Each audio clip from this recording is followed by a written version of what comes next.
Hi everyone, I'm Elodie Bouzbib. I'm currently a postdoc with Acer Marzo at UPNALab at the University of Pamplona in Spain. Today, I'll be presenting FlexiVol, a volumetric display with an elastic diffuser to enable reach-through interaction. This work was founded by the ERC Interval in the Touchless Grant Agreement. So first thing first, what's a volumetric display? Well, it's a device that forms a visual representation of an object in three physical dimensions, in true 3D. It is autostereoscopic and provides a different view to each eye, thus creating true 3D content without forcing the users to wear a headset or glasses. But here, we're going to talk about a type of volumetric displays. Swept volumetric displays. So they contain a physical volume in which the 3D object will be perceived, and more generally contain a diffuser on which the projection occurs, springs connected to voice coil or speakers creating an oscillation, and a projector. It then naturally sweeps the diffuser really fast so that the surface is non-perceivable by leveraging the persistence of vision to make perceive an object without perceiving the diffuser. So we can see on this video that the diffuser starts moving and we perceive a true 3D rabbit. But how does it work? Well, actually, the actuators follow a sinusoid, which is synchronized with the projector, slicing the 3D object into bit planes. So each slice appears along the sinusoid and represents a cut section of the 3D object. Altogether, they render the full object. So thanks to a high-speed video capture, we can see here the rabbit appearing as slices. And when the sweeping occurs, each of the bit plane is being projected at a different height. At a higher speed, with persistence of vision, we find the rabbit again. So volumetric displays are great to render true 3D objects, but now how do we interact with them? We might want to put our hands within the volume. However, we do have a fast-moving surface causing a safety hazard. Usually, volumetric displays have a safety dome around their display volume so that the user can touch it in a safely manner. The interaction can then be by pointing into the volume or by tracking the hands with the camera and replicating the movement into the volume with an avatar, or more classically, through a 3D mouse. So basically, everything we can do consists in indirect interaction. But because we like putting our hands in, the research question of this project is how to enable direct interaction within swept volumetric displays. So here we refer to direct interaction as per Hilliger's definition in Holodesk, allowing the user to literally get their hands into the virtual display and to directly interact with a spatially aligned 3D virtual world. So we propose FlexiVol, a novel concept of using elastic diffusers for volumetric display to enable reach-through interaction. So first, what properties should the elastic diffusers have? So we studied mechanical, optical, and oscillatory properties. Elastic diffusers show different properties when put through oscillation and displacement, different amplitudes, resonances, deformation. We can see that some of them tend to twirl while others don't. So we preselected 6 materials, 3 different types of elastane, silicone, elastic bands, and finally a classic projection screen fabric. First, we characterized each of the sample stiffness using here, as you can see, a load cell attached to a 3D printer. Stiffness is defined as force over displacement. So here we plot on the y-axis the transversal force in Newton, and on the x-axis the transversal elongation in millimeter. The two first elastane behave similarly, following a nice parabol. However, the third one actually deformed excessively without a huge amount of force and went beyond elastic deformation. It entered plastic deformation, where deformation is permanent and non-reversible.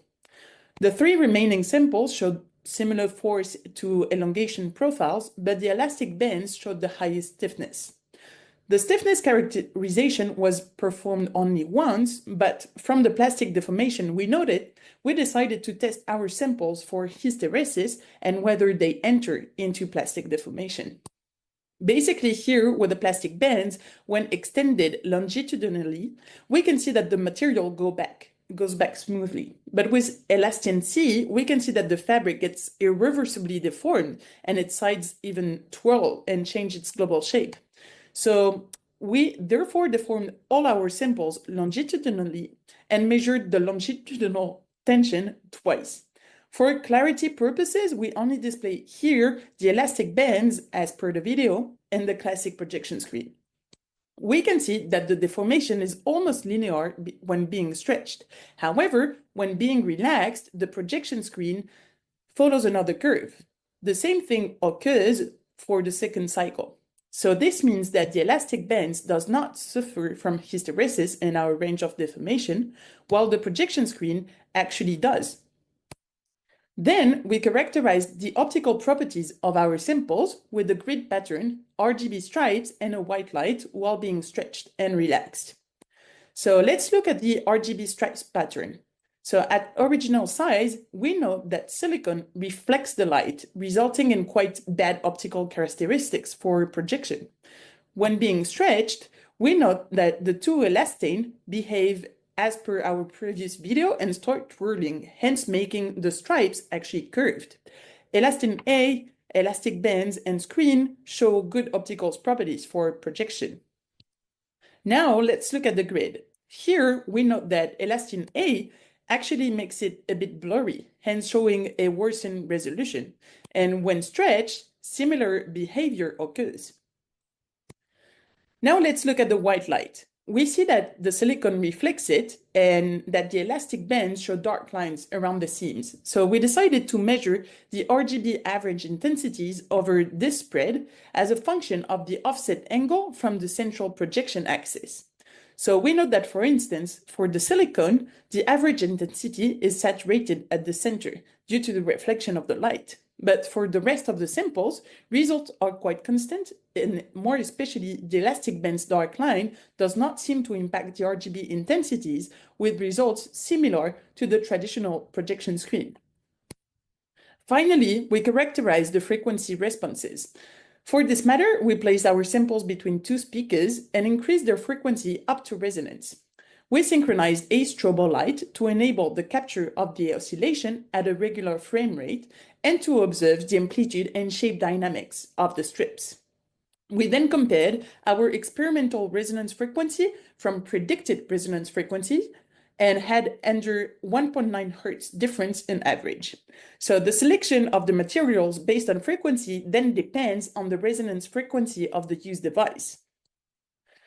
So now that we characterize the materials, our guidelines are: the deformation should remain elastic and not fall into plastic deformation where it permanently deforms or twirls. The optical diffusion should not provide any distortion nor blur. And the resonance of the fabric should be different from the system's resonance frequency to avoid larger force on the displays and larger amplitudes provoking graphic distortions. So for these reasons, we selected elastic bands because they retain mechanical and optical properties during elongation, and their anisotropy make them lay flat at oscillation, and their resonance frequency is above our system's one. So now let's focus on the second part of FlexiVol, reach through interaction. So we took inspiration from taxonomies of gestures with 2D elastic displays, touch screens, and AR, and defined here a non-exhaustive list of interaction techniques as a combination of actions and gestures. So first, a user can swipe in the display volume and touch to select. A user can also scale an object using a menu or pitch it in and out and can rotate objects. A user can also push onto the strips to edit, let's say, a landscape and navigate, performing alternate swiping. More actions can be performed, such as tracing, twisting, squeezing, zooming, and gestures can be done with one or more hand, one or more fingers, one or more users. Interaction can also occur with the strips or in the lateral, longitudinal, or diagonal direction without obstruction of fingers getting stuck between strips. We provided a non-exhaustive list of direct interaction using FlexiVol as a combination of gestures and actions. Now, to validate FlexiVol's concept, we conducted a user study to verify, are reach-through interaction techniques more efficient than traditional input modalities? So we chose to compare our techniques with a 3D mouse, as it is the traditional input modality in volumetric display. We gathered both quantitative and qualitative feedback. The study was split in 3 tasks. First, a selection where users had to point and select spheres of different sizes. Second, a tracing task where they had to follow 5 circuits. And third, a docking task where they had to fit small cubes into bigger ones. In all the tasks, we compared the 2 conditions, reach-through and 3D mouse. We recruited 18 participants and used a wizard design. We measured for each of them the completion time, and for the tracing and docking, we captured the coordinate of the finger position in the display volume to measure accuracy. At the end of each condition, participants filled a NASA TLX questionnaire for measuring cognitive load. First, let's take a look at the task completion time here in seconds for both conditions.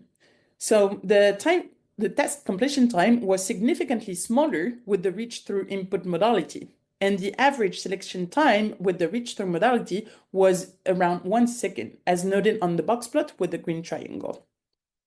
For the tracing task, no effect was noted for completion time. But, as we note from the animation here, when reaching through, the participants followed quite accurately the circuit, leading to a smaller position deviation, the closest distance from the cursor to the circuit. Reach-through showed significantly better results. For the docking task, reach-through was significantly faster. However, when looking at the positional error, the accuracy showed a small but significant effect in favor of the 3D mouse. Finally, when analyzing the NASA TLX per dimension, the mental workload was significantly higher with the 3D mouse as per the temporal demand. Effort, performance, and frustration were also perceived as worsened with the 3D mouse. More globally, the reach-through modality was significantly less cognitively demanding than the 3D mouse. Regarding qualitative feedback, more than half of the participants spontaneously mentioned that it was easier and more natural to interact with the fingers. They mentioned how it was more spontaneous, intuitive, and that we're more used to interacting with our hands. As per the performance dimension in the NASA TLX, participants felt more confident in both completion time and accuracy using reach-through. When asked about their reaction when they were told they would interact with the display, interestingly, all participants mentioned a sentence with a "but," it did not, showing their apprehension, but how they were nicely surprised with FlexiVol's softness. So we hence empirically validated FlexiVol's concept and demonstrated the benefits of direct interaction in volumetric displays. We envisioned different directions into the work. Mainly, we plan on coupling FlexiVol with haptic technologies, for instance, focused ultrasound, which can travel through the fabric and create a focused tactile stimuli on the fingertip. Also, by sewing conductive thread through the fabric, electrotactile feedback or sparks could be provided to stimulate the fingertip at interaction. Also, given the limitation in display size, we consider increasing the size of the display. This can, for instance, be done by sweeping helicoidally instead of linearly. This increase in size would then allow for collaboration, context of use, and exciting direction to explore in volumetric displays since its common interact paradigm is suited for various uses. To sum up, the contribution of this work are a novel concept of using elastic diffusers for volumetric displays, guidelines for characterizing and selecting elastic diffusers for volumetric displays, a compatible design space for reach-through interaction techniques, and empirical results for completion time, accuracy, and mental workload validating reach-through interaction in volumetric displays. Thank you for your attention.